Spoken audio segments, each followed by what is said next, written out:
एक आदमी सिर्फ एक लाइन बोलता है, भाई कपड़े मर्यादित ही होने चाहिए, और पूरा इंटरनेट रिएक्ट करने लगता है। कुछ के लिए वो संत है और कुछ के लिए एक वायरल बाबा। लेकिन कहानी यही खत्म नहीं होती। ये वही व्यक्ति हैं जो कभी वृंदावन की तंग गलियों में चुपचाप शास्त्रों की पढ़ाई कर रहे थे, फिर कैसे हर कंट्रोवर्सी के बाद उनका नाम और बड़ा हो जाता है। एक स्टेटमेंट और पब्लिक रिएक्ट करने लग जाती है, लीगल कंप्लेंट की खबर आती है और फिर और ज्यादा रीच। ये कोइंसिडेंस है या रिपीट होता पैटर्न? सच अक्सर वैसा नहीं होता जैसा दिखता है। चलिए वापस चलते हैं उस फेज में जब ना कैमरा था, ना हेडलाइंस, ना वायरल क्लिप्स, बस गौ सेवा, शास्त्रों का अध्ययन और स्ट्रगल। और यहीं से शुरू होती है गरीबी से वायरल तक की कहानी। वृंदावन की तंग गलियां, सुबह की आरती और भीड़ के बीच एक ऐसी आवाज जिसे तब कोई रिकॉर्ड नहीं कर रहा था। ना कोई कैमरा, ना कोई फॉलोअर्स और ना ही कोई मीम्स, बस शास्त्रों की पढ़ाई, गौ सेवा और एक सपना, सुना जाने का। रिपोर्ट्स और इंटरव्यूज में जिक्र मिलता है कि उनका शुरुआत का जीवन काफी साधारण था। रिसोर्सेज बहुत सीमित थे और जीवन अनुशासित। लेकिन यही सवाल पैदा होता है, क्या यही सिंप्लिसिटी बाद में उनकी सबसे बड़ी स्ट्रेंथ बनी? फिर आया एक टर्निंग पॉइंट। प्रवचन वही थे लेकिन प्लेटफॉर्म बदल गया। स्टेज से सीधा मोबाइल स्क्रीन पर। उनका स्टाइल हास्य तेज। काहे कर ली शादी आपने, पहले नहीं चेक किया था? और एग्जाम्पल्स रिलेटेबल। एक क्लिप वायरल हुई, फिर दूसरी, फिर एक मीम और धीरे धीरे एक कथावाचक वायरल बाबा, पूकी बाबा बन गया। लेकिन एल्गोरिदम सिर्फ रीच देते हैं, रिस्पेक्ट या क्रिटिसिज्म ऑडियंस देती है।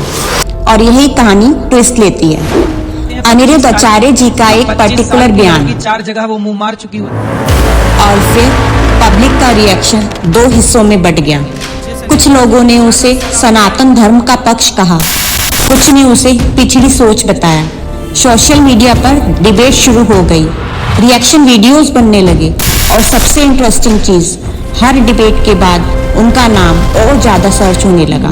ये सब कोइंसिडेंस है या डिजिटल साइकोलॉजी का हिस्सा? ये वही मोमेंट था जब उनकी छवि सिर्फ स्पिरिचुअल नहीं, कंट्रोवर्शियल भी बनी। कुछ रिपोर्ट्स में ये भी सामने आया कि कुछ बयान पर लीगल कंप्लेंट्स दर्ज हुई। मीडिया ने इसे कवर किया, हेडलाइंस भी बनी, लेकिन इन सब ने अनिरुद्ध आचार्य जी की छवि को बदल दिया। आज तस्वीर सिंपल नहीं है।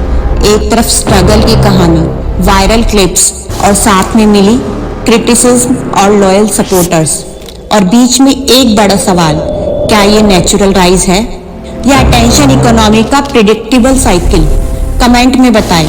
जितनी कंट्रोवर्सी उतनी विजिबिलिटी, और जितनी विजिबिलिटी उतना ज्यादा इन्फ्लुएंस। लेकिन इन्फ्लुएंस के साथ रिस्पॉन्सिबिलिटी भी आती है। वृंदावन की वो सुबह आज भी शायद वैसी ही होती होगी। फर्क सिर्फ इतना है, तब आवाज मंदिर तक थी और आज वो मिलियंस स्क्रीन्स पर है।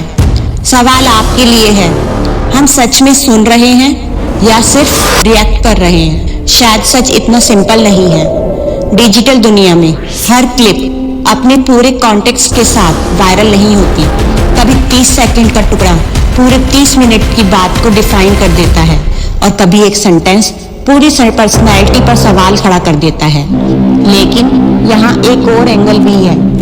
ऑडियंस बदल चुकी है, प्लेटफॉर्म बदल चुका है, रिएक्शन की स्पीड बदल चुकी है। आज हर प्रवचन सिर्फ मंदिर के लिए नहीं होता, वो कैमरे के लिए भी होता है, और कैमरा हर लफ्ज को परमानेंट बना देता है। उनके सपोर्टर्स कहते हैं वो परंपरा को सीधे शब्दों में रखते हैं, जो बात लोग सोचते हैं वो खुलकर बोल देते हैं। क्रिटिक्स कहते हैं पब्लिक इन्फ्लुएंस के साथ लैंग्वेज और भी संतुलित होनी चाहिए। दोनों तरफ आर्ग्यूमेंट्स हैं और बीच में एक फैक्ट है, उनकी पॉपुलैरिटी कम नहीं हुई। हर कंट्रोवर्सी के बाद एंगेजमेंट और बढ़ा। ये सिर्फ उनके साथ नहीं होता, ये डिजिटल इकोसिस्टम का पैटर्न है। आज के टाइम में शोर ज्यादा सुनाई देता है, एल्गोरिदम इमोशन को पुश करता है, काम डिस्कशन कम वायरल होती है, एक्सट्रीम रिएक्शन ज्यादा। तो सवाल सिर्फ उनसे नहीं है, सवाल हमसे भी है। हम क्या देखना चाहते हैं, बैलेंस्ड बात या स्ट्रॉन्ग रिएक्शन।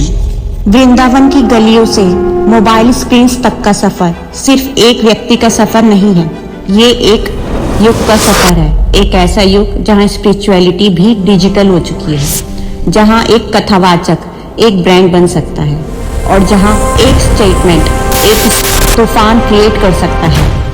तो क्या ये कहानी सिर्फ एक इंसान की है या फिर हमारे समय की कहानी है? आप डिसाइड कीजिए, क्योंकि डिजिटल दुनिया में सिर्फ बोलने वाला ही नहीं, सुनने वाला भी जिम्मेदार होता है।